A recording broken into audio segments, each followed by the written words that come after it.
अस्सलामुअलैकुम मुहब्बे वतन पाकिस्तानियों। इस टाइम पर सोशल मीडिया पर एक ही खबर गर्दिश कर रही है कि अदालतों का जनाजा निकल चुका है और नवाज शरीफ को अदालतों ने जमानत देकर खुद अपने वकार को मजरू किया है। लेकिन असल में इसके पीछे क्या खबर है? क्या वाकई ही नवाज शरीफ जो है वो चौथी बार वज़ीर-ए-आज़म बन पाएंगे, या कि नवाज शरीफ का सफाया करके वज़ीर आज़म कोई और बनेगा? क्योंकि इस टाइम पर जो आप लोगों को नज़र आ रहा है वैसा नहीं है। इस पूरी बात को समझने के लिए आपको थोड़ा सा उस कॉन्टेक्स्ट में जाना पड़ेगा। आपको इमरान खान की बात याद है कि हम सब कहते थे कि इमरान खान हमारी रेड लाइन है, तो उन्होंने पहले तो रेड लाइन को पकड़कर जेलों में डाला और उसके बाद उन्होंने इमरान खान को हाथ डाला। तो इस दफ़ा भी जो है वो 3 प्लान बनाए गए हैं, प्लान ए, प्लान बी और प्लान सी। आपको याद होगा कि नवाज शरीफ ने आने से इनकार इसलिए किया था कि उससे कहीं से बिनक पड़ गई थी कि मुझे बेनज़ीर की तरह कुर्बानी का बकरा बनाकर वज़ीर आज़म कोई और बनेगा। तो ये बात अभी की खबरों के मुताबिक बिल्कुल सच है। लेकिन इस दफ़ा नवाज शरीफ को जो है वो पूरी तरह इत्मीनान दिया गया है। जो नवाज शरीफ ये कहता है कि मेरे पास तो लिखा हुआ पड़ा है कि वज़ीर आज़म चौथी दफ़ा तुम ही बनोगे। तो मुहब्बे वतन पाकिस्तानियों, कागजी कार्रवाइयों की कोई वैल्यू नहीं होती, ये तो आपको पता है। जिस मुल्क में आइन की कोई वैल्यू नहीं, तो वहाँ पर उस लिखी बात की क्या वैल्यू होगी। लेकिन चलो, अगर वो अपना दिल खुश करता है तो कर ले। अब सवाल ये पैदा होता है कि अगर नवाज शरीफ को कत्ल करवाया जाता है तो इससे किसको फ़ायदा होगा? एस्टेब्लिशमेंट को हमेशा से सूट जो है वो शहबाज शरीफ ही करता है, क्योंकि नवाज शरीफ से इन्हें एक ख़तरा रहता है। आपको याद होगा कि लंदन में बैठकर नवाज शरीफ ने ही ये कहा था कि मैं सबसे पहले उनसे बदला लूँगा। उसने साकिब निसार की बात की थी, जो अभी मौजूदा जो है वो आने वाले दिनों में जो चीफ जस्टिस बनेंगे जाजुल अहसन, उनके बारे में बात की थी। यानी कि वो पनामा का बदला लेंगे उस पुरानी जुडिशरी से। इसके अलावा वो जनरल फैज़ और जनरल बाजवा को भी इबरत का निशान बनाएंगे, जिन्होंने मिल मिलाकर बकौल नवाज शरीफ के इसकी चलती हुकूमत को घर चलता किया था। तो ये खतरा तो इस्टेब्लिशमेंट को मौजूद हैं कि ये बंदा सेफ जोन में हमारे साथ नहीं खेल सकता। अब सवाल ये पैदा होता है कि नून लीग की मकबूलियत ज़ीरो हो चुकी है।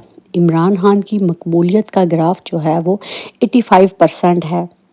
अब किस तरह जो है वो इमरान खान की मकबूलियत को कम करके नवाज शरीफ यानी कि नून लीग को जिताया जाए, तो इसके लिए नया गेम प्लान ये तैयार किया गया, क्योंकि ये जितनी भी करप्शन कर लें वोट इमरान खान को ही डलेंगे। अब एक दूसरा कार्ड था, वो था सिंपैथी कार्ड।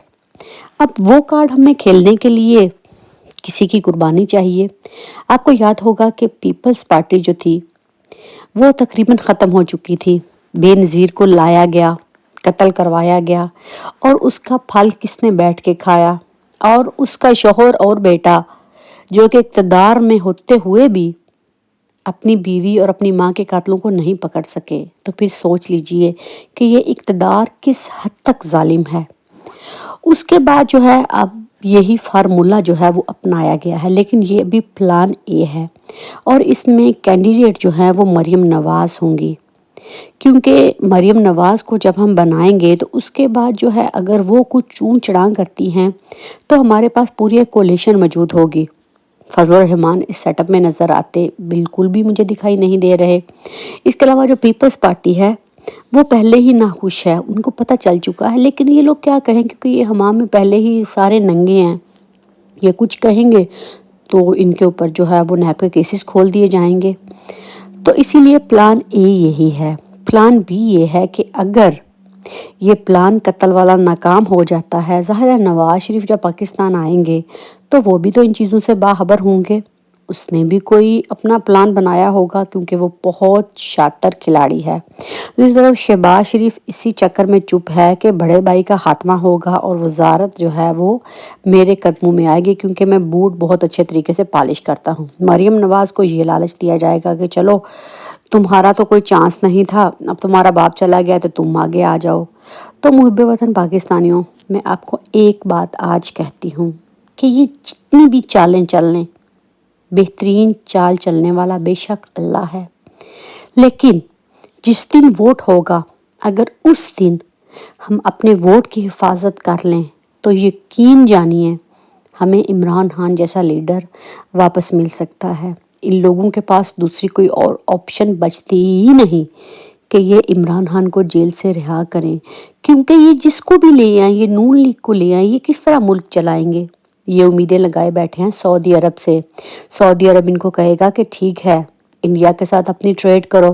انڈیا سے ٹریڈ کرنے کا مطلب یہ ہے کہ آپ کشمیر کے ایشو کو بھول رہے ہیں۔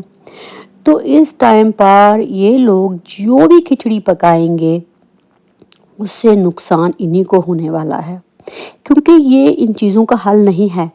اگر نون لیگ کی حکومت اس حد تک کیپیبل تھی تو نون لیگ نے یہ جو 1.5 سال میں آ کر حکومت کی ہے تو بڑے بھائی نے چھوٹے بھائی کو مشورہ کیوں نہیں دیا؟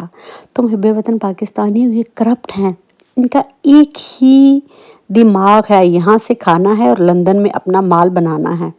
اور اب جو مریم نواز کے بیٹے کو طلاق ہوئی ہے، یہ میں آپ کو کسی دن اور خبر بریک کروں گی کہ وہ طلاق ہوئی کیوں ہے۔ اب طلاق جو ہو چکی ہے، مریم نواز کے بیٹے کی شادی کس سے ہونے جا رہی ہے؟ تو یہ سارا سیاسی منظرنامہ جو ہے یہ پوری طرح چینج ہوگا، لیکن اس سے پاکستانی عوام کو کوئی بھی فائدہ نہیں ہونے والا، کیونکہ ہم اپنے حق کے لیے نہیں کھڑے ہوئے۔